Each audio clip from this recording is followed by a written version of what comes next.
Dans cet épisode captivant, Rudra, rongé par la jalousie, met en œuvre un plan audacieux pour briser le mariage de Vinayak et Siddhi. Son acte inattendu, l'intrusion dans leur chambre et l'usage du gaz, bouleverse tout. Plus tard, Gauri livre une confession déchirante à Siddhi. Elle a eu une liaison avec Kabir et a été contrainte d'épouser Mambir, un mariage sans amour. Désespérée par l'arrestation de Mambir, Gauri dévoile un passé rempli de souffrance et de regrets.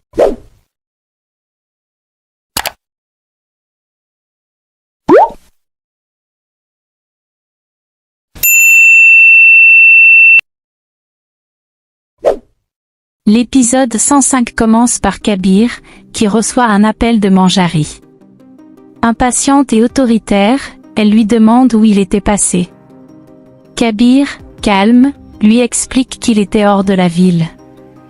Manjari, sans perdre de temps, lui annonce qu'elle a un travail très important à lui confier, sans en révéler les détails. Pendant ce temps, Siddhi, curieuse et déterminée, emprunte le téléphone de Gauri sous un prétexte quelconque et tente de joindre Kabir. En composant le numéro, elle réalise avec stupéfaction que Gauri connaît personnellement Kabir. Intriguée par cette connexion inattendue, Siddhi décide d'appeler Kabir en haut-parleur devant Gauri pour obtenir des réponses. Kabir répond à l'appel de manière provocante et affectueuse, s'adressant à Gauri comme à une petite amie possessive. Il lui dit avec audace qu'il sait qu'elle veut le voir et qu'il partage ce désir, ajoutant qu'il ne peut pas rester trop longtemps éloigné d'elle. Ces paroles gênent profondément Gauri, qui, paniquée et irritée, prétend que Siddhi a composé un mauvais numéro. Elle met rapidement fin à la conversation, referme la porte brusquement, puis se tourne vers Siddhi pour la supplier de ne rien dire à personne. Cependant, Siddhi, choquée par ce qu'elle vient de découvrir, confronte Gauri. Elle lui demande des explications claires et lui reproche d'avoir une liaison amoureuse avec Kabir. Acculée, Gauri finit par avouer.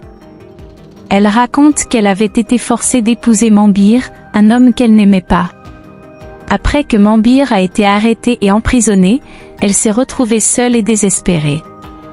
Incapable d'attendre indéfiniment la libération de son mari, elle a fini par se rapprocher de Kabir. Siddhi est dégoûtée par cette révélation. Elle reproche durement à Gauri son comportement, affirmant que chercher refuge dans une liaison extra-conjugale n'est pas une solution. Siddhi ajoute que Gauri ne réalise pas à quel point elle est en train de détruire ses propres valeurs et ceux qui l'entourent. Gauri, accablée, admet qu'elle n'a plus rien à perdre. Elle confesse qu'elle a tout perdu dans sa vie et qu'elle vit dans une culpabilité constante. Elle révèle également que son mari l'aime profondément malgré tout, ce qui rend son infidélité encore plus insupportable à ses yeux. Face à cette détresse, Siddhi tente de raisonner Gauri. Elle lui conseille fermement de dire la vérité à tout le monde, car c'est la seule façon de réparer ses erreurs. Mais Gauri, effrayée, craint les conséquences. Elle avoue qu'elle ne supportera pas de perdre la face et de voir son monde s'effondrer. Siddhi, cependant, lui rappelle que c'est son devoir de se reprendre en main et d'assumer les conséquences de ses actes. Dans une autre pièce de la maison, Vinayak prépare une surprise romantique pour Siddhi. Il décore minutieusement leur chambre dans l'espoir de lui faire plaisir et de renforcer leur lien. Pendant ce temps, Siddhi se rend chez le docteur Pratima. Là-bas, elle partage ses pensées. Elle exprime son incapacité à aider Gauri, malgré les excuses incessantes de cette dernière. Elle avoue également ressentir de la compassion pour Gauri, bien qu'elle condamne fermement son comportement. Pratima, en écoutant Siddhi, mentionne que Gauri semble ignorer la véritable nature de la relation entre Kabir et Manjari. Elle rappelle que Manjari avait demandé à Kabir de voler le porte-monnaie de Siddhi, ce qui révèle un lien trouble entre eux. Siddhi acquiesce et admet qu'elle trouve tout ce qui se passe dans la maison étrange et inquiétant. Elle parle de la liaison entre Gauri et Kabir, des soucis grandissants de son père, ainsi que de l'arrivée inattendue de Rudra, qui prétend être le fils de Manjari. Siddhi rappelle également la mise en garde du prêtre, Rudra serait un mauvais présage pour la famille, et particulièrement pour elle et Vinayak. Pratima s'approche de Siddhi et lui rappelle les paroles du prêtre, qui a suggéré une solution pour leur mariage. Pratima insiste, il est préférable que Vinayak et Siddhi se concentrent désormais sur leur vie de couple. En guise de soutien, elle lui offre un cadeau, renforçant l'idée d'un futur à deux. Quelques jours plus tard, à la maison, Siddhi se retire dans sa chambre. Soudain, Vinayak apparaît, tendre et romantique, déclarant des mots d'amour à Siddhi. Pendant ce temps, Rudra, rongé par la jalousie et la haine, commence à préparer un plan sournois pour empêcher Vinayak et Siddhi de vivre pleinement leur mariage. Il observe chacun de leurs gestes avec une froide détermination. Rudra, déguisé et furtif, s'introduit dans la chambre de Vinayak et Siddhi. Il utilise alors du gaz pour les endormir, semant le chaos et s'appropriant leur intimité. Une fois qu'ils sont inconscients, Rudra s'allonge à leur côté, imposant sa domination et renforçant sa prise sur Siddhi. Le lendemain, Siddhi se réveille seule, le regard inquiet.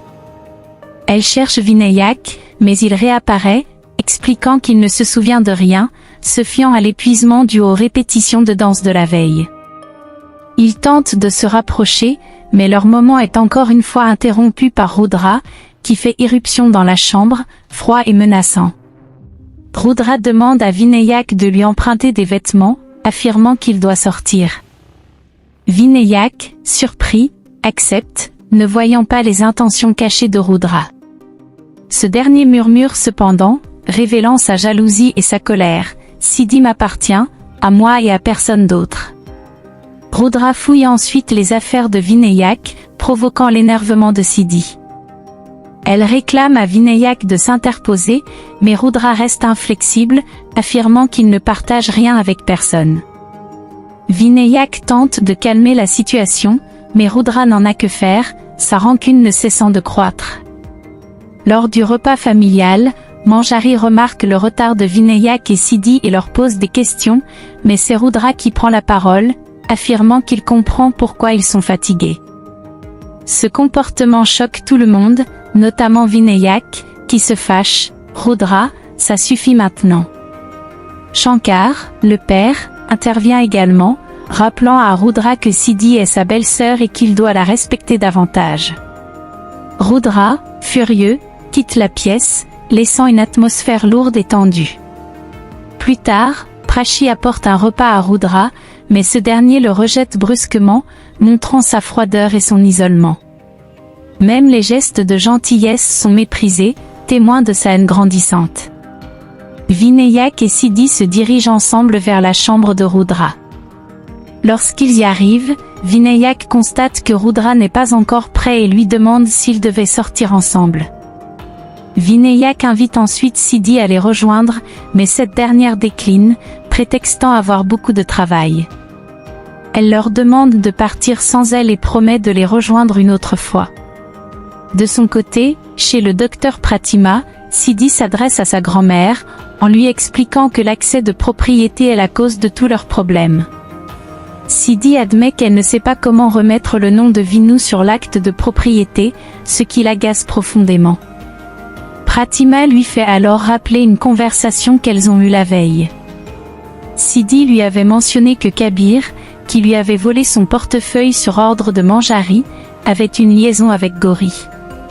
Siddhi confirme cette information, précisant que Gauri s'est excusée à plusieurs reprises, mais qu'elle ne sait toujours pas comment en parler à son père, Monsieur Kundra. Pratima insiste sur le fait que ce n'est pas à Siddhi de révéler cette information à Monsieur Kundra, car cela pourrait la rendre vulnérable et exposée. Siddhi, perplexe, demande à sa grand-mère pourquoi elle ne devrait pas parler de ce sujet à son père. Pratima lui explique que dans de telles situations, il est préférable de rester en retrait et d'éviter d'attirer l'attention, car cela pourrait les voir comme une menace.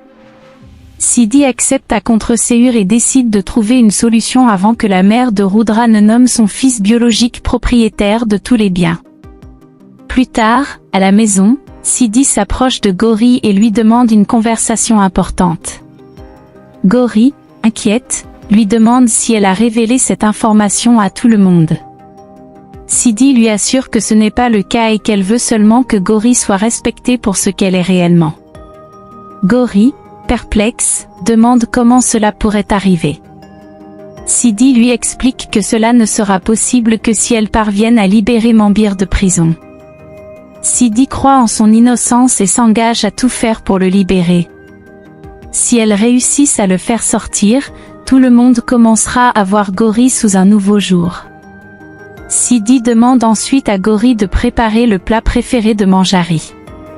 Peu après, Sidi entre dans la chambre de Manjari et commence à chercher l'acte de propriété. Pendant ce temps, Manjari et Prachi discutent. Sidi trouve finalement le document qu'elle cherchait. Prachi et Manjari se dirigent ensuite vers la chambre, laissant la porte ouverte. Sidi en profite pour sortir discrètement et entrer dans la chambre. Par la suite, Manjari offre un collier à Prachi, qui le reçoit avec joie et remercie Manjari avant de partir.